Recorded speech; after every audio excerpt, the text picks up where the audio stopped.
നമുക്കിടയിൽ ഒരുപാട് സ്കിന്നിൻ്റെ ഇഷ്യൂസ് അനുഭവിക്കുന്ന ആളുകളുണ്ടായിരിക്കും. ചില ആളുകൾക്ക് സോറിയാസിസ് ആയിരിക്കും, ചില ആളുകൾക്ക് ല്യൂക്കോഡർമ എന്ന് വിളിക്കുന്ന വെള്ളപ്പാണ്ടായിരിക്കും, അതല്ലെങ്കിൽ മറ്റു തരത്തിലുള്ള വല്ല സ്കിന്നിൻ്റെ ഇഷ്യൂസ് ഡെർമറ്റൈറ്റിസ് അല്ലെങ്കിൽ മറ്റ് ചൊറിച്ചിലുകളൊക്കെ ആയിരിക്കും. എന്നാൽ കൂടുതലായിട്ട് കാണുന്ന സ്കിന്നിൻ്റെ പ്രോബ്ലം എന്ന് പറയുന്നത് ഈ അടുത്ത കാലത്ത് കൂടുതൽ കണ്ടുവരുന്ന ഒരു സ്കിന്നിൻ്റെ ഇഷ്യൂ എന്ന് പറയുന്നത് ടീനിയാണ്. നമ്മളതിന് മലയാളത്തിൽ വട്ടച്ചൊറി എന്നും നമ്മൾ റിംഗ് ബാം എന്നൊക്കെ പറയാറുണ്ട്. എന്തുകൊണ്ടാണ് ഈ റിംഗ് ഇത്ര പോപ്പുലർ ആവാൻ കാരണം, അല്ലെങ്കിൽ എന്തുകൊണ്ടാണ് ഇത് ഒരുപാട് പേര് ഇത് കാണുന്നത്? ഇത് ഒരിക്കൽ വന്നു കഴിഞ്ഞാൽ ഇത് മാറാൻ സമയമെടുക്കുന്നതോ അല്ലെങ്കിൽ ഒരുപാട് കാലം ഇത് നിലനിൽക്കുന്നതുകൊണ്ടാണ്? നമുക്കിന്ന് ഡിസ്കസ് ചെയ്യാം. ഞാൻ ഡോക്ടർ ഉമർ മുഖ്താർ, ഭൂമി നാച്ചുറൽ വെൽനെസ്സിലെ വിനാണ്ടിപ്പാടം കൺസൾട്ടൻ്റാണ്. ടീനിയ, റിംഗ് എന്നൊക്കെ വിളിക്കുന്ന വട്ടച്ചൊറി മറ്റ് സ്കിന്നിൻ്റെ പ്രശ്നങ്ങളുമായിട്ട് വ്യത്യസ്തപ്പെട്ടിരിക്കുന്നത് ഇതിൻ്റെ ഒരു സ്പ്രെഡിങ് രീതിയാണ്. ഇപ്പോൾ ഉദാഹരണത്തിന് ഒരാൾക്ക് ഇപ്പോൾ ഒരു വെള്ളപ്പാണ്ട് പിടിച്ചു കഴിഞ്ഞാൽ അത് അയാളെ മാത്രമേ ബാധിക്കുകയുള്ളൂ. അത് പ്രത്യേകിച്ച് അയാൾക്ക് ദോഷങ്ങളൊന്നും ഉണ്ടാക്കണമെന്നില്ല. ഇപ്പോൾ സോറിയാസിസ് എന്ന് പറയുന്നൊരു കണ്ടീഷൻ ആവട്ടെ, അതൊരു ഓട്ടോ ഇമ്മ്യൂൺ കണ്ടീഷനാണ്. നമ്മുടെ തന്നെ ശരീരത്തിൻ്റെ പ്രതിരോധ ശേഷി നമുക്ക് തന്നെ ആക്ട് ചെയ്ത് അത് നമുക്ക് തന്നെ ബുദ്ധിമുട്ടുണ്ടാക്കുന്നൊരവസ്ഥ. എന്നാൽ ഈ വട്ടച്ചൊറി എന്ന് പറയുന്നത് ഒരാൾക്ക് വന്നു കഴിഞ്ഞാൽ അത് അയാളുടെ കൂടെ സഹവസിക്കുന്ന മറ്റാളുകളിലേക്കും സ്പ്രെഡ് ആവാനുള്ള ചാൻസ് കൂടുതലാണ്. ഇതൊരു പകർച്ചവ്യാധിയായിട്ട് നമുക്ക് കണക്കാക്കാൻ പറ്റും. അതുകൊണ്ട് തന്നെ ഈ ഒരു അസുഖം വന്നു കഴിഞ്ഞാൽ അദ്ദേഹത്തുമായി ബന്ധപ്പെട്ട് കിടക്കുന്ന ആളുകളിലേക്ക് ഈ അസുഖം പെട്ടെന്ന് വ്യാപിക്കാനും ഒരാൾക്ക് വന്നാൽ തന്നെ അയാളുടെ ശരീരത്തിൻ്റെ പല ഭാഗങ്ങളിലേക്കും വളരെ സ്പീഡായിട്ട് സ്പ്രെഡ് ആവാൻ ഇത് കാരണമാവാറുണ്ട്. ഈ റിംഗ് വർം എന്നൊക്കെ ഇതിന് പറയാനുള്ള ഒരു കാരണം ഇതിൻ്റെ ഒരു സ്ട്രക്ചറാണ്. മറ്റ് സ്കിൻ ഇൻഫെക്ഷൻസുമായിട്ട് ഇതിനെ പെട്ടെന്ന് മാറ്റി നിർത്തുന്നത് ഇത് പെട്ടെന്ന് നമുക്ക് തിരിച്ചറിയാൻ പറ്റുന്നുള്ളതാണ്. ഒരു കൃത്യമായിട്ടുള്ള ഒരു ബോർഡർ, ഒരു റിങ്, ഒരു മോതിരം പോലെയുള്ള ഒരു ബോർഡറും ഒരു ചുവന്ന നിറത്തിലുള്ള തടിപ്പുകളും അതിൻ്റെ അകത്ത് ഒരു വൈറ്റ് കളർ പാച്ചസോ അതല്ലെങ്കിൽ ഒരു ഭയങ്കര റെഡിഷ് ആയിട്ടുള്ള കളറിലുള്ള ഒരു സംഗതി കാണാൻ കഴിയും. അതിന് ചുറ്റുഭാഗത്തും ഇതിൻ്റെ ഒരു കൃത്യമായ ബോർഡറിൻ്റെ അകത്ത് തന്നെ ചെറിയ ചെറിയ കുമിളകൾ, ബ്ലിസ്റ്റേഴ്സൊക്കെ ഫോം ചെയ്യാറുണ്ട് ചില ആളുകളിലൊക്കെ. അപ്പോൾ നമുക്ക് കൃത്യമായിട്ട് മനസ്സിലാക്കാൻ കഴിയുന്ന ഒരു വെൽ ബോർഡറായിട്ടുള്ള ശരീരത്തിൻ്റെ അങ്ങിങ്ങ് പല ഭാഗങ്ങളായിട്ട്, പ്രത്യേകിച്ച് നമ്മുടെ കൈയിൻ്റെ മടക്കുകളിൽ, പുരുഷന്മാരാണെങ്കിൽ കാലിൻ്റെ അയവുകളിൽ, അതുപോലെ നമ്മുടെ കഴുത്തിൻ്റെ ഭാഗത്ത്, പുറം ഭാഗത്ത്, നെഞ്ചിൻ്റെ അവിടെയൊക്കെ ആയിട്ട് മൊത്തത്തിൽ ഓൾമോസ്റ്റ് ശരീരത്തിൻ്റെ എല്ലാ ഭാഗത്തും എഫക്റ്റ് ചെയ്യാറുണ്ട്. എന്നാൽ പ്രധാനമായിട്ട് കണ്ടുവരുന്ന ഇത്തരം ഭാഗങ്ങളിലാണ്. അപ്പോൾ ഇവിടെയൊക്കെ ഒരു വെൽ ഷേപ്പ് ബോർഡറിലായിട്ട് വട്ടത്തിൽ ഒരു കോയിൻ്റെ ആകൃതിയിലൊക്കെ ഇങ്ങനെ ഒരു ചൊറിച്ചിൽ കാണുകയാണെങ്കിൽ അതൊരു പക്ഷേ റിംഗ് വർം ആയിരിക്കാം. നമ്മൾ അതിന് വട്ടച്ചൊറി എന്ന് പറയാറുണ്ട്. ഇത് ഞാൻ നേരത്തെ പറഞ്ഞ പോലെ മറ്റ് സ്കിൻ ഇൻഫെക്ഷൻസുമായിട്ട് വ്യത്യാസപ്പെട്ടിരിക്കുന്നത് ഇത് ഒരാളിൽ നിന്ന് മറ്റൊരാളിലേക്ക് പെട്ടെന്ന് സ്പ്രെഡ് ആവും എന്നുള്ളതാണ്. ഏതൊക്കെ ഭാഗങ്ങളിലാണ് ഈ ടീനിയ എന്ന് പറയുന്ന വട്ടച്ചൊറി പ്രധാനമായിട്ടും കാണുക നോക്കാം. ഏറ്റവും പ്രധാനമായിട്ട് അതൊന്ന് കാണുന്നത് ടീനിയ പെഡിസ് എന്ന് വിളിക്കുന്ന അത്ലറ്റ്സ് ഫൂട്ട് എന്ന് പറയുന്ന കണ്ടീഷനാണ്. ഇത് കൂടുതലും അത്ലറ്റ്സിൻ്റെ, അതായത് സ്പോർട്സുമായി ബന്ധപ്പെട്ട ആളുകൾ ഇത് കണ്ടുവരുന്നുണ്ട്. അതുകൊണ്ടാണ് അത്ലറ്റ്സ് ഫൂട്ട് എന്ന് പറയാറുള്ളത്. അപ്പോൾ നമ്മൾ കാലിൻ്റെ വിരലുകളുടെ അടിയിൽ, ഇപ്പോൾ നമ്മുടെ കാൽപാദത്തിൻ്റെ വിരലുകളുടെ അടിഭാഗത്ത് വെളുത്ത നിറത്തിൽ നമ്മൾ നനഞ്ഞ് കുതിർന്ന് കഴിഞ്ഞാൽ ഉണ്ടാകുന്നൊരു തരം കണ്ടീഷൻ ഉണ്ട്. അപ്പോൾ ഇതിൻ്റെ ഒരു ലക്ഷണമായിട്ട് പറയുന്നത് അതാണ്. ഒരു വൈറ്റ് കളറിലുള്ള ഒരു പാച്ചസ് നമ്മുടെ കാലിൻ്റെ ചെറുവിരലിൻ്റെയും അതുപോലെ തള്ളവിരലിനൊക്കെ ഇടയിലായിട്ട് കാണാൻ കഴിയും. ഇത് നമ്മൾ പൊതുവേ കണ്ടു കഴിഞ്ഞാൽ നമ്മൾ കരുതും ഒരുപാട് വെള്ളത്തിനോട് എക്സ്പോഷർ ഉണ്ടായി കഴിഞ്ഞാൽ അവിടെ ചീഞ്ഞു പോകുന്നൊരു അവസ്ഥയാണെന്ന്. എന്നാൽ ഇതിൻ്റെ ബാക്കിൽ റീസണായിട്ട് പറയുന്നത് ഈ പറയുന്ന ടീനിയാണ്. ഈ ടീനിയ എന്ന് പറയുന്ന അവസ്ഥയാവട്ടെ ബാക്ടീരിയ കൊണ്ടും ഫംഗൽ കൊണ്ടും പ്രോട്ടോസോവ കൊണ്ടൊക്കെയാണ് സംഭവിക്കുന്നത്. അപ്പോൾ ഒരാളുടെ കാലിൻ്റെ അടിഭാഗത്ത് ഇതേപോലെയുള്ള ഒരു ചൊറിയലോ അല്ലെങ്കിൽ അവിടെ നിറം മാറ്റമോ, വെളുത്ത നിറത്തിലേക്ക് അത് മാറലോ, ഇനി അതുമല്ലെങ്കിൽ അവിടെ നിന്നൊരു വെള്ളം ദ്രാവകം പൊട്ടിയൊലിക്കുന്നതോ, ഇനി ആ ദ്രാവകത്തിന് തന്നെ അസഹനീയമായിട്ടുള്ള ദുർഗന്ധം ഉണ്ടാവുകയൊക്കെ ചെയ്യുകയാണെങ്കിൽ അതൊരു പക്ഷേ ടീനിയ പെഡിസ് എന്ന് വിളിക്കുന്ന അത്ലറ്റ്സ് ഫൂട്ട് ആയിരിക്കാം. മറ്റൊരു കണ്ടീഷനായിട്ട് വളരെ ഇന്ന് കോമൺ ആയിട്ട് ഈ കൗമാര കാലഘട്ടത്തിലുള്ള ആളുകളിലും യുവാക്കളിലും കാണുന്ന ഒരുതരം വട്ടച്ചൊറിയാണ് ടീനിയ ക്രൂറിസ് എന്ന് പറയുന്ന കാലിൻ്റെ അയവുകളിലുള്ള ചൊറി. ഇത് കൂടുതലും സ്ത്രീകളെ സംബന്ധിച്ചിട്ട് കമ്പാരിറ്റീവ്ലി പുരുഷന്മാരാണ് കൂടുതൽ കാണാറുള്ളത്. ഇതിൻ്റെ ഒരു പ്രധാനപ്പെട്ട റീസൺ എന്ന് പറയുന്നത് അവരുടെ ലാക്ക് ഓഫ് ഹൈജീനാണ്. കൃത്യമായിട്ട് അവരുടെ സ്വകാര്യ ഭാഗങ്ങൾ വൃത്തിയാക്കാത്തത് കാരണമോ അല്ലെങ്കിൽ അവിടെ ഒരു ടൈറ്റ് ഇന്നർ ഗാർമെൻറ്റ്സ്, ഇപ്പോഴും പല ടീനേജർ പ്രായത്തിലുള്ള ആളുകൾ, പുരുഷന്മാരൊക്കെ രാത്രി നല്ല ടൈറ്റ് ആയിട്ടുള്ള ഇന്നർ വെയർസൊക്കെ ഇട്ടുകൊണ്ട് കിടന്നുറങ്ങുന്നത് കാണാറുണ്ട്. അപ്പോൾ അവിടെ ഒരുപാട് ബോഡി ഹീറ്റ് ഓൾമോസ്റ്റ് കൂടുതലുള്ള ആളുകളാണെങ്കിൽ, അല്ലെങ്കിൽ ക്ലൈമറ്റ് ഒരു ഹോട്ട് ക്ലൈമറ്റ് ആണെങ്കിൽ അവിടെ പെട്ടെന്ന് വിയർക്കാനും ആ ഈർപ്പമുള്ളിടത്ത് ഫംഗൽ പൂപ്പൽ ബാധ വരാനും അത് പിന്നെ ഈ പറയുന്ന വട്ടച്ചൊറി ആവാനൊക്കെ ചാൻസ് കൂടുതലാണ്. അപ്പോൾ പുരുഷന്മാർ കാണുന്ന, പ്രത്യേകിച്ച് പുരുഷന്മാരിലും സ്ത്രീകളും കാണാറുണ്ട്, എന്നാൽ കമ്പാരിറ്റീവ്ലി പുരുഷന്മാരാണ് കൂടുതൽ കാണാറുള്ളത്. അപ്പോൾ അവരുടെ കാലിൻ്റെ അയവുകളിലൊക്കെ കാണുന്ന വട്ടച്ചൊറി വിളിക്കുന്ന പേരാണ് ടീനിയ ക്രൂറിസ് എന്ന് പറയുന്ന ഒരു അവസ്ഥ. ഇതേപോലെ ചിലരിൽ ടീനിയ കാണുന്നത് സ്കാൾപ്പിലായിരിക്കും, നമ്മുടെ തലയോട്ടിൽ കാണുന്നതായിരിക്കും ഈ പറയുന്ന വട്ടച്ചൊറി.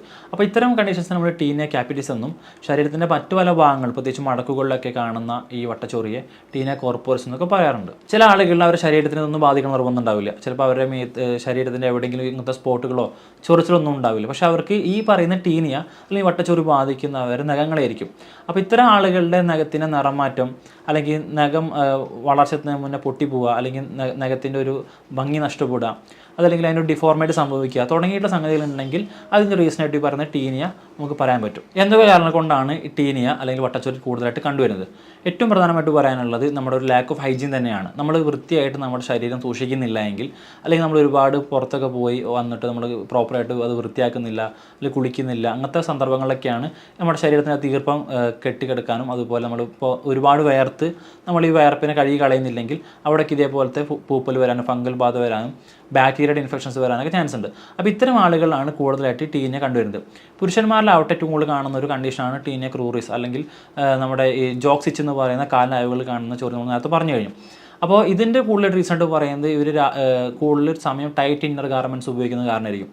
അപ്പോൾ നമ്മൾ ഒരുപാട് നേരം ഈ ടൈറ്റ് ആയിട്ടുള്ള ഇന്നർ വെയർസ് ഉപയോഗിക്കുകയാണെങ്കിൽ കാലിലാവുകൾ ഇതേപോലെ വേർപ്പടിയാനും, അത് അവിടെ വേർപ്പ് കെട്ടിക്കിടന്ന് അവിടെ ഇൻഫെക്ഷൻ വരാനും പൂപ്പൽ പിടിക്കാനും അവിടെ ഇതേപോലെ അസഹനമായിട്ട് ചൊറി വരാനും ചാൻസ് ഉണ്ട്. അപ്പോൾ ഇത്തരം ആളുകൾ നിർബന്ധമായിട്ട് ചെയ്യേണ്ടത് രാത്രി സമയങ്ങളിലെങ്കിലും ഇങ്ങനത്തെ ടൈറ്റ് ഇന്നർ ഗാർമെൻറ്റ്സ് ഒഴിവാക്കി നമ്മൾ പുറത്തൊക്കെ പോയി വരികയാണെങ്കിൽ നമ്മുടെ പ്രൈവറ്റ് ഓർഗൻസ് ജെനിറ്റൽ ഭാഗങ്ങളൊക്കെ സോപ്പ് ഉപയോഗിച്ചൊക്കെ വൃത്തിയായിട്ട് കഴുകി അവിടെ അത് ക്ലീൻ ചെയ്യുക എന്നുള്ളതാണ്.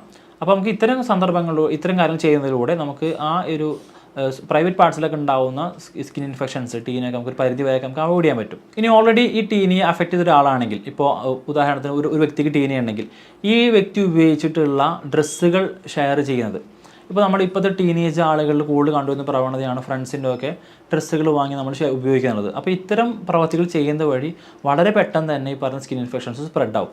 ഇപ്പോൾ അവർക്കൊരു പക്ഷേ ഈ പറയുന്ന സ്കിൻ്റെ പ്രശ്നങ്ങളുണ്ടെങ്കിൽ, ത്വക്ക് രോഗങ്ങളുണ്ടെങ്കിൽ, ഈ ടീനിയ ഉണ്ടെങ്കിൽ അവരുപയോഗിക്കുന്ന ഷർട്ടുകൾ അല്ലെങ്കിൽ അവരുപയോഗിക്കുന്ന പാൻസ്, അവരുപയോഗിക്കുന്ന ഫുട്വെയർ ഇതൊക്കെ നമ്മൾ ഉപയോഗിക്കുകയാണെങ്കിൽ ആ ഒരു ഫ്ലൂയിഡ് അതിൽ പറ്റി പിടിച്ചിട്ടുണ്ടെങ്കിൽ എത്രയും പെട്ടെന്ന് തന്നെ നമുക്ക് എന്ത് ചെയ്യും, സ്പ്രെഡ് ചെയ്യും. അപ്പോൾ ഈ പിന്നെ ഈ ഒരു ഫാമിലിയിൽ ഉണ്ടായിട്ടുള്ള ടീനിയ വട്ടച്ചൊറി എന്ന് പറയുന്നത് ആ ഒരു ഗാർമെൻറ്റ്സിലൂടെ അവർ ഉപയോഗിക്കുന്ന വസ്തുക്കളിലൂടെ മറ്റൊരു വ്യക്തിയിലേക്ക് എത്താനും ആ വ്യക്തിയിൽ നിന്ന് മറ്റൊരു കുടുംബത്തിലേക്ക് എത്താനും ഇത് കാരണമാവാറുണ്ട്. അതുകൊണ്ടാണ് ഈ ടീനിയ പോലത്തെ കണ്ടീഷൻസൊക്കെ ഇന്ന് വളരെയധികം കോമൺ ആവാനും ഇപ്പോൾ ഒട്ടുമിക്ക എല്ലാ വീട്ടുകളിലും ഒരു വ്യക്തിക്ക് എന്ന നിലയ്ക്ക് ഈ പറയുന്ന വട്ടച്ചൊറി കാണുന്നതിന് റീസണായിട്ട് പറയുന്നത് പ്രധാനമായിട്ടും ലാക്ക് ഓഫ് ഹൈജീൻ തന്നെയാണ്. മറ്റൊരു സംഗതി, നമ്മൾ ഓൾറെഡി ഉള്ളൊരു വ്യക്തിയുടെ പ്രൈവറ്റ് ആയിട്ടുള്ള കാര്യങ്ങൾ, അപ്പോൾ അവരുടെ സ്വകാര്യമായിട്ടുള്ള വസ്തുക്കളൊക്കെ നമ്മൾ ഉപയോഗിക്കുന്ന വഴി വളരെ ഈസിലി തന്നെ ഇത് സ്പ്രെഡ് ആവാറുണ്ട്. ചില ആളുകളിൽ ഈ ടീനിയ വരാനുള്ള റീസണായിട്ട് പറയുന്നത് അവരുടെ ഇമ്മ്യൂണിറ്റി ഡെഫിഷ്യൻസിയാണ്. ഇപ്പോൾ നമ്മുടെ ശരീരത്തിന് നമ്മുടെ ഒരു നോർമലായിട്ടുള്ള ഒരു രോഗപ്രതിരോധ ശേഷിയുണ്ട്. അപ്പോൾ ചില ആളുകൾ, ഇപ്പോൾ ഉദാഹരണത്തിന് HIV പോസിറ്റീവായിട്ടുള്ള ആളുകൾ, അവർക്കൊക്കെ സ്വാഭാവികമായിട്ടും അവരുടെ ഇമ്മ്യൂണിറ്റി, രോഗം പ്രതിരോധിക്കാനുള്ള ശേഷി കുറവായിരിക്കും. അപ്പോൾ ഇത്തരം ആളുകളിൽ പറയുന്ന ടീനിയ അതിൻ്റെ അറ്റാക്ക് വരാൻ ചാൻസ് കൂടുതലാണ്. എന്നാൽ എണ്ണം പറഞ്ഞ ചിലരിലെങ്കിലും ഈ പറയുന്ന വട്ടച്ചൊറി കാണുന്ന റീസണായിട്ട് പറയുന്നത് ന്യൂട്രീഷൻ ഡെഫിഷ്യൻസിയാണ്. ഇപ്പോൾ പ്രത്യേകിച്ച് കുട്ടികളിലൊക്കെ ഈ ടീനിയയുടെ ഒരു ഇൻഫെക്ഷൻ കൂടുതലായിട്ട് കാണുന്നുണ്ട്. അപ്പോൾ അവർ പ്രോപ്പറായിട്ട് ഭക്ഷണം കഴിക്കുന്നില്ല, ആരോഗ്യത്തോട് കൂടിയിട്ടുള്ള ഭക്ഷണം കഴിക്കുന്നില്ല എങ്കിൽ ഈ ടീനിയയുടെ ഇമ്പാക്റ്റ് കൂടാൻ ഇത്തരക്കാർ കാരണമായേക്കാം. നമ്മൾ ജിമ്മിലൊക്കെ പോകുന്ന ആളാണെങ്കിൽ ജിമ്മിൽ നമ്മൾ പ്രോപ്പറായിട്ട് നമ്മുടെ സ്വന്തം കർച്ചീഫ് ഉപയോഗിക്കുന്നില്ല, ടർക്കിയൊന്നും ഉപയോഗിക്കാതെ നമ്മൾ ഈ പറയുന്ന എക്യുപ്മെൻറ്റ്സ് ഷെയർ ചെയ്യുകയാണെങ്കിൽ ആ ഒരു സ്പേസിലൂടെ വളരെ പെട്ടെന്ന് തന്നെ ടീനിയ പരക്കുന്നതായിട്ട് കണ്ടിട്ടുണ്ട്. അപ്പോൾ ജിമ്മിൽ പലതരത്തിലുള്ള ആളുകൾ വരുന്നുണ്ടാവും. ഇതിൽ പല ആളുകൾക്കും, മിക്ക ആളുകൾക്കും സ്കിൻ ഇൻഫെക്ഷൻസ് ഉണ്ടാവാൻ ചാൻസ് ഉണ്ട്. അപ്പോൾ അവർ ഇപ്പോൾ ചിലപ്പോൾ മിക്ക ആളുകൾ ഇപ്പോൾ ഈ വർക്കൗട്ടിനിടയിൽ അവർ വയർപ്പ് പ്രോപ്പറായിട്ട് തുടക്കണം നിർബന്ധമൊന്നുമില്ല. അപ്പോൾ അവരിപ്പോൾ ഒരു ഉദാഹരണത്തിന് അവിടുത്തെ എക്യുപ്മെൻറ്റ്സിന് മേലെ ഒരാൾ കിടന്നു, ആ വ്യക്തിക്ക് ഈ പറയുന്ന സ്കിൻ ഇൻഫെക്ഷൻസ് ഉണ്ട്, അത് പുള്ളി വൃത്തിയാക്കാതെ നമ്മൾ ഇതേപോലെ നമ്മുടെ പ്രൈവറ്റ് ആയിട്ടുള്ള ടർക്കി ഉപയോഗിക്കാതെ, അല്ലെങ്കിൽ പുള്ളി കിടന്ന ആ ഒരു സ്വെറ്റിൽ, ആ വയർപ്പിൽ നമ്മളും കോൺടാക്റ്റ് വരികയാണെങ്കിൽ ഇതേപോലെ തന്നെ സ്കിൻ ഇൻഫെക്ഷൻസ് നമുക്ക് വരാനുള്ള ചാൻസ് കൂടുതലാണ്. അപ്പോൾ അടിസ്ഥാനപരമായി മനസ്സിലാക്കേണ്ടത്, ഒരു വ്യക്തിക്ക് ഈ പറഞ്ഞ സ്കിൻ ഇൻഫെക്ഷൻസ് ഉണ്ട് എങ്കിൽ അയാളുടെ ബോഡി പാർട്സിൻ്റെ അകത്തുള്ള ഫ്ലൂയിഡ്സിലൂടെ, വയർപ്പിലൂടെ, അല്ലെങ്കിൽ അയാളുമായിട്ട് ഡയറക്റ്റ് കോൺടാക്റ്റ് വരുന്നതിലൂടെയൊക്കെ ഈ പറയുന്ന വട്ടച്ചൊറി പെട്ടെന്ന് തന്നെ പരക്കാനുള്ള ചാൻസ് കൂടുതലാണ്. ഇനി എന്തൊക്കെയാണ് പ്രധാനമായിട്ടുള്ള ഇതിൻ്റെ ലക്ഷണങ്ങളെന്ന് നോക്കാം. ഞാൻ ആദ്യം പറഞ്ഞ പോലെ തന്നെ ഈ ടീനിയ എന്ന് പറയുന്ന വട്ടച്ചൊറി മനസ്സിലാക്കാനുള്ള ഏറ്റവും നല്ല ഐഡിയ എന്ന് പറയുന്നത് അതിൻ്റെ ഒരു ബോർഡറാണ്. കോയിൻ ഷേപ്പിലോ അല്ലെങ്കിൽ കൃത്യമായിട്ടുള്ള ഒരു ആകൃതിയിലായിരിക്കും മറ്റ് സ്കിൻ ഇൻഫെക്ഷനുമായിട്ട് വ്യത്യാസപ്പെട്ടിട്ട് ഈ ടീനിയ കാണുന്നത്. ഒരു മോതിരവളയത്തിലുള്ള ഒരു കൃത്യമായിട്ടുള്ള ബോർഡർ ഇതിനുണ്ടായിരിക്കും. അതിൻ്റെ അകത്ത് ചില ആളുകളിൽ ഒരു വൈറ്റ് കളർ സ്കെയിൽ, ഒരു പാച്ചസ് ഒക്കെ കാണാറുണ്ട്. എന്നാൽ ഈ പറയുന്ന റിങ്ങിൻ്റെ ഈ ഒരു ബോർഡറിൻ്റെ അവിടെ തന്നെ ചില കുമിളകളും, അതുപോലെ ഇതിൻ്റെ ഒരു തീവ്രത വർദ്ധിക്കുന്നതിന് കാണാൻ പറ്റും. രാത്രി സമയത്തൊക്കെ അസഹനമായിട്ടുള്ള ചൊറിച്ചിൽ ഉണ്ടായിരിക്കും. ചില ആളുകളിൽ ഈ പറയുന്ന റാഷസിൻ്റെ അകത്തുനിന്ന്, ചൊറിയുടെ അകത്തു നിന്ന് ഒരു തരം ഫ്ലൂയിഡ്, ഒരു വെളുത്തൊരു ദ്രാവകം അല്ലെങ്കിൽ ഒരു കളർലെസ് ആയിട്ടുള്ള ദ്രാവകം വരുന്നതായിട്ട് കണ്ടിട്ടുണ്ട്. പ്രത്യേകിച്ച് പുരുഷന്മാരിലൊക്കെ കാലിനയവുകളിലൊക്കെ ചൊറികളുണ്ടെങ്കിൽ ഇപ്പോൾ അവർ ഇന്നർ വെയർസ് ഒക്കെ ഉപയോഗിക്കുന്ന ആളാണെങ്കിൽ കുറച്ച് കഴിഞ്ഞാൽ അവരുടെ ഇന്നർ ഗാർമെൻറ്റ്സ് ഒക്കെ നനഞ്ഞിരിക്കുന്നത് കാണാൻ പറ്റും. ഇത് ഈ ടീനിയുടെ അവിടെ നിന്നുള്ള ഒരു സെക്രീഷനാണ്. ഈ ടീനിയ വന്നു കഴിഞ്ഞിട്ടുള്ള ഭാഗത്ത് നിന്ന് ഇത്തരം ഫ്ലൂയിഡ് പുറത്തേക്ക് വരികയും ഇതിൻ്റെ ഒരു ഇമ്പാക്റ്റ് കൂട്ടുന്നതിൽ കണ്ടിട്ടുണ്ട്. ചില ആളുകളിൽ ഈ പറഞ്ഞ വട്ടച്ചൊറിയുള്ള ഭാഗത്ത് അസഹനമായിട്ടുള്ള ചുട്ടുകത്തലായിരിക്കും. അവർക്ക് ഇങ്ങനെ ഒരു പുകഞ്ഞു നീറുന്നൊരു ഫീൽ ഉണ്ടായിരിക്കും. അപ്പോൾ ഇതിന് മിക്ക ആളുകളും പലതരത്തിലുള്ള മെഡിസിൻസ് എടുത്തിട്ടും ഈ പറയുന്ന കാര്യമായിട്ടുള്ള മാറ്റങ്ങളൊന്നും ചിലപ്പോൾ കണ്ടോളണമെന്നുണ്ടാവില്ല. അതുപോലെ ചില വ്യക്തികളിൽ ഞാൻ നേരത്തെ പറഞ്ഞ പോലെ സ്കിന്നുമായിട്ട് യാതൊരു ബന്ധം ഉണ്ടാവില്ല, പക്ഷേ അവർക്ക് അവരുടെ നഖത്തിൻ്റെ മേലെ, നെയിൽസിൻ്റെ മേലെ മറ്റു പല പ്രശ്നങ്ങളും കാണാറുണ്ട്. ഇപ്പോൾ ഉദാഹരണത്തിന് നഖത്തിൻ്റെ നിറം മാറ്റം, നഖം പെട്ടെന്ന് പൊട്ടിപ്പോകുന്നത്, നഖത്തിൻ്റെ രൂപമാറ്റം, ഒരു പ്രോപ്പറായിട്ടൊരു ആകൃതി ഇല്ലാതെ സംഭവിക്കുന്നതൊക്കെ. ചില ആളുകളിൽ സ്കാൾപ്പിലായിരിക്കും, നമ്മുടെ തലയുടെ മേലായിരിക്കും പറയുന്ന ടീനെ കാണുന്നത്.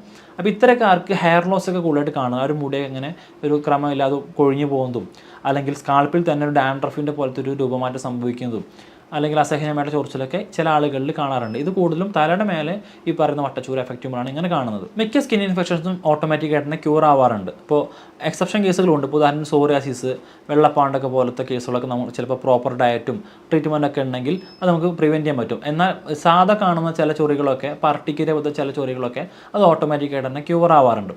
എന്നാൽ ഈ ടീനിയ എന്ന് പറയുന്നത് നമ്മൾ പ്രോപ്പറായിട്ട് മെഡിസിൻ എടുത്തിട്ടില്ല എങ്കിൽ, പ്രോപ്പർ ഡയറ്റ് ഫോളോ ചെയ്യുന്നില്ല എങ്കിൽ ഇതിൻ്റെ ഒരു ഇൻറ്റൻസിറ്റി ഒരുപാട് കാലത്തേക്ക് ശരീരത്തിൻ്റെ അകത്തേക്ക് നിൽക്കാനും, ഇതിൻ്റെ തീവ്രത ഡേ ബൈ ഡേ ദിവസം ചെല്ലുന്നതോറും പല പല ഭാഗങ്ങൾക്ക് സ്പ്രെഡ് ആവാനും, അസഹനമായിട്ടുള്ള ചൊറിച്ചിലാവാനും, ശരീരം മൊത്തം ഇത് പരക്കുന്നതായിട്ട് കണ്ടിട്ടുണ്ട്. ചില വ്യക്തികൾ റീസെൻ്റ് ആയിട്ട് ഇപ്പോൾ ചില വ്യക്തികൾക്ക് ചിലപ്പോൾ ഇത് സംഭവിച്ചിട്ട് 1 മാസമൊക്കെ ആയിട്ടുണ്ടാവുള്ളൂ, എന്നാൽ വർഷങ്ങളായിട്ട് 3, 4, 5 വർഷങ്ങളായിട്ട് ഇത് അനുഭവിക്കുന്ന ആളുകളുണ്ട്. അപ്പോൾ ഇത് പ്രോപ്പറായിട്ട് ട്രീറ്റ്മെൻറ്റ് എടുക്കാത്തത് കൊണ്ടോ അതിനനുസരിച്ചിട്ട് ഡയറ്റ് പ്ലാൻ എടുക്കാത്തത് കൊണ്ടായിരിക്കും ഇതിങ്ങനെ അവരുടെ ശരീരത്തിൽ ഒരുപാട് കാലമായിട്ട് നിലനിൽക്കുന്നുണ്ടാവുക. അപ്പോൾ നമ്മൾ മെഡിസിൻ എടുക്കുകയാണെങ്കിൽ വളരെ കംപ്ലീറ്റ് ആയിട്ട് 100% ക്യൂറോട് കൂടിയിട്ട് ഇത് തിരിച്ചു വരാത്ത രീതി നമുക്കിത് മാറ്റിയെടുക്കാൻ കഴിയുന്ന ഒരു അസുഖം കൂടിയാണ് ടീനിയ എന്ന് പറയുന്ന ഈ വട്ടച്ചൊറി. എന്തൊക്കെ പ്രിക്കോഷൻസ് നമുക്ക് ഈ ടീനിയ വരാതിരിക്കാനും വന്നു കഴിഞ്ഞാൽ ഇതിൻ്റെ ഇമ്പാക്റ്റ് കൂടാതിരിക്കാനും ചെയ്യാമെന്ന് നോക്കാം. ആദ്യമായിട്ട് നമ്മൾ ചെയ്യേണ്ടത് പ്രോപ്പറായിട്ട് ഹൈജീനിക് ആവുക എന്നുള്ളതാണ്. ഇപ്പോൾ ഞാൻ നേരത്തെ പറഞ്ഞ പോലെ ചില ആളുകൾ പുറത്തൊക്കെ പോയി വന്നാൽ നമ്മുടെ ശരീരം വൃത്തിയാക്കാനൊക്കെ കുറച്ച് മടി കാണിച്ചേക്കാം. ഉദാഹരണത്തിന് അവർ ഫുട്ബോളൊക്കെ കളിക്കുന്ന, അപ്പോൾ പ്രത്യേകിച്ച് ഈ ടീനേജ് പ്രായത്തിലുള്ള ആളുകൾ, അവരൊക്കെ നന്നായിട്ട് വർക്കൗട്ട് ചെയ്യുന്ന ആളുകളോ സ്പോർട്സിലൊക്കെ ഏർപ്പെടുന്ന ആളുകളായിരിക്കും. അപ്പോൾ ഇവർ കളിയൊക്കെ കഴിഞ്ഞ് വന്ന് ആ എയർപോർട്ട് കൂടി തന്നെ ഉറങ്ങുകയാണെങ്കിൽ ഇത്തരത്തിലുള്ള ഫംഗൽ ഇൻഫെക്ഷൻസും ബാക്ടീരിയൽ ഇൻഫെക്ഷൻസും ഒക്കെ പെട്ടെന്ന് തന്നെ സ്പ്രെഡ് ആവാനും അത് സ്കിൻ ഇൻഫെക്ഷൻ ആയിട്ട് മാറാനുള്ള ചാൻസ് കൂടുതലാണ്. അപ്പോൾ ഇത്തരക്കാർ നമ്മുടെ ശരീരത്തിൻ്റെ ഹൈജീൻ, പ്രത്യേകിച്ച് പ്രൈവറ്റ് പാർട്സ്, നമ്മുടെ ലൈംഗിക അവയവങ്ങളുടെ ഭാഗത്തുള്ള ഈ പറയുന്ന സ്കിന്നിൻ്റെ പ്രശ്നങ്ങളൊക്കെ ഉള്ള ആളുകൾ, അവരൊക്കെ പ്രോപ്പറായിട്ട് ഇത് വാഷ് ചെയ്യുകയും നല്ലൊരു ഹൈജീൻ, ഒരു വൃത്തി കൊണ്ടുനടക്കുകയും ചെയ്യുകയാണെങ്കിൽ ഇതിൻ്റെ ഒരു ഇമ്പാക്റ്റ് ഒരു പരിധി വരെ നമുക്ക് പിടിച്ചു നിർത്താൻ പറ്റും. മറ്റൊന്ന്, ഇനി ഓൾറെഡി സ്കിന്നിൻ്റെ ഇൻഫെക്ഷനുള്ള ആളുകളാണെങ്കിൽ ഈ അഫക്റ്റഡ് ആയിട്ടുള്ള ഭാഗങ്ങൾ, നമ്മൾ സ്കിന്നിൻ്റെ ഒരു ഇമ്പാക്റ്റ് വന്നിട്ടുള്ള ഭാഗങ്ങൾ പ്രോപ്പറായിട്ട് സോപ്പ് ഉപയോഗിച്ച് കഴുകുന്നത് ഇതിൻ്റെ തീവ്രത കുറക്കുന്നതിൽ കണ്ടിട്ടുണ്ട്. ഈ വട്ടച്ചൊറി വരാതിരിക്കാൻ മറ്റൊരു ഏറ്റവും നല്ല പ്രിവെൻറ്റീവ് മെത്തേഡാണ് ഡ്രസ് ഷെയറിങ് ഒഴിവാക്കുന്നത്. ഇപ്പോൾ ഇതിൻ്റെ ഒരു ഹിസ്റ്ററി എടുക്കുകയാണെങ്കിൽ മിക്ക സ്കിൻ കേസിലും നമുക്ക് കാണാൻ കഴിയുന്നത്, ഇപ്പോൾ ഒരു വീട്ടിൽ ആർക്കെങ്കിലും ഇതുണ്ടെങ്കിൽ സ്വാഭാവികമായിട്ടും ആ കുടുംബത്തെ എല്ലാവർക്കും ഇത് ബാധിക്കുന്നത് കണ്ടിട്ടുണ്ട്. അപ്പോൾ നമ്മൾ ഇവരുടെ തന്നെ ഹിസ്റ്ററി എടുത്ത് പരിശോധിക്കുകയാണെങ്കിൽ ഇതിൽ ഏതെങ്കിലും ഒരാൾ, ഇപ്പോൾ പ്രത്യേകിച്ച് കൗമാര കാലഘട്ടത്തിൽ കാണുന്ന ഒരു ട്രെൻഡാണ് നമ്മുടെ സുഹൃത്തുക്കളൊക്കെ ഡ്രസ്സ് വാങ്ങി ഉപയോഗിക്കുക എന്നുള്ളത്. അപ്പോൾ ഇത്തരം പ്രവൃത്തി ചെയ്യുമ്പോൾ ഇപ്പോൾ നമ്മുടെ ഫ്രണ്ടിന് ഈ പറഞ്ഞ സ്കിൻ ഇൻഫെക്ഷൻസ് ഉണ്ടെങ്കിൽ, ഇപ്പോൾ പ്രത്യക്ഷത്തിൽ ചിലപ്പോൾ അവർക്ക് എന്തുണ്ടാവില്ല, മേത്തൊന്നും അവരുടെ മുഖത്തോ കൈമോ കാലമൊക്കെ ഇതുണ്ടാവണമെന്നില്ല, പക്ഷേ പ്രൈവറ്റ് പാർട്സിൽ ഒരു പക്ഷേ ഇതുണ്ടായേക്കാം. അപ്പോൾ അങ്ങനൊരു സംഗതി ഉണ്ടെങ്കിൽ പോലും ഇപ്പോൾ നമ്മൾ ഡ്രസ്സ് ഷെയർ ചെയ്യുകയാണെങ്കിൽ, ഇപ്പോൾ നമ്മുടെ ഫ്രണ്ട്സിൻ്റെ ഡ്രസ്സൊക്കെ വാങ്ങി ഉപയോഗിക്കുകയാണെങ്കിൽ വളരെ ഫാസ്റ്റായിട്ട് തന്നെ ഇത് നമുക്ക് ബാധിക്കാനുള്ള ചാൻസ് കൂടുതലാണ്. അപ്പോൾ നമ്മൾ ഈ നിസ്സാരമായിട്ട് കാണുന്ന ഈ ഡ്രസ്സ് ഷെയറിങ് പോലും നമുക്കിതിൻ്റെ തീവ്രത കൂട്ടാനും അത് നമുക്ക് മെല്ലെ മെല്ലെ സ്പ്രെഡ് ആവാനും അത് ഒരു ഫാമിലിനെ മൊത്തം എഫക്റ്റ് ചെയ്യുന്നതിന് കണ്ടിട്ടുണ്ട്. അപ്പോൾ നമ്മൾ ഇത്തരത്തിലുള്ള കോൺടാക്റ്റുകൾ ഒഴിവാക്കുക എന്നുള്ളത് ഈ പറയുന്ന ടീനിയയുടെ വട്ടച്ചൊറിയുടെ ഇമ്പാക്റ്റ് കുറക്കാൻ ഏറ്റവും നല്ലൊരു എളുപ്പമായിട്ടുള്ള മാർഗ്ഗമാണ്. ഇതേപോലെ നമ്മൾ ഒരുപാട് പേര് അനുഭവിക്കുന്ന മറ്റൊരു പ്രശ്നമാണ് കാലിൻ്റെ വിരലുകൾ അടിഭാഗം ചീഞ്ഞു പോകുന്നുള്ളത്. ഇപ്പോൾ സ്ത്രീകളും പുരുഷന്മാരൊക്കെ ഒരേപോലെ നമ്മുടെ ഈ കാലിൻ്റെ തള്ളവിരലിൻ്റെ അവിടെ നിന്ന് അങ്ങോട്ട് ചെറുവിരൽ വരെയുള്ള ആ ഒരു പോർഷൻ വെള്ളം നനഞ്ഞ് ചീഞ്ഞു പോകാത്തൊരു അവസ്ഥ കാണുന്നുണ്ട്. ഒരു സ്മെല്ലും അതുപോലെ ഒരു വെളുത്ത നിറത്തിലുള്ള പൊടികളൊക്കെ വരുന്നത് കണ്ടിട്ടുണ്ട്. ഇത് മാറാൻ ഏറ്റവും സിമ്പിളായിട്ടുള്ള ഒരു മെത്തേഡ് എന്ന് പറയുന്നത് അവിടെ പ്രോപ്പറായിട്ട് ഡ്രൈ ആക്കുക എന്നുള്ളതാണ്. ഇപ്പോൾ നമ്മൾ കുളി കഴിഞ്ഞാലും അതുപോലെ നമ്മൾ കാലൊക്കെ നനയ്ക്കുന്ന ഒരു സന്ദർഭം ഉണ്ടെങ്കിൽ ആ ഒരു പ്രോസസ്സ് കഴിഞ്ഞ ഉടനെ തന്നെ ഒരു ടിഷ്യൂ കൊണ്ടോ നല്ലൊരു കോട്ടൻ്റെ ക്ലോത്ത് കൊണ്ടോ ഒക്കെ കൃത്യമായിട്ട് വെള്ളം ഒപ്പിയെടുത്ത് ആ ഒരു ഭാഗം എപ്പോഴും ഡ്രൈ ആയിട്ട് കൊണ്ട് നടക്കുക എന്നുള്ളതാണ് ഏറ്റവും നല്ലൊരു മെത്തേഡ് എന്ന് പറയുന്നത്. അപ്പോൾ നമ്മളങ്ങനെ ഈ ഈർപ്പം ഉള്ളിടത്ത് പെട്ടെന്ന്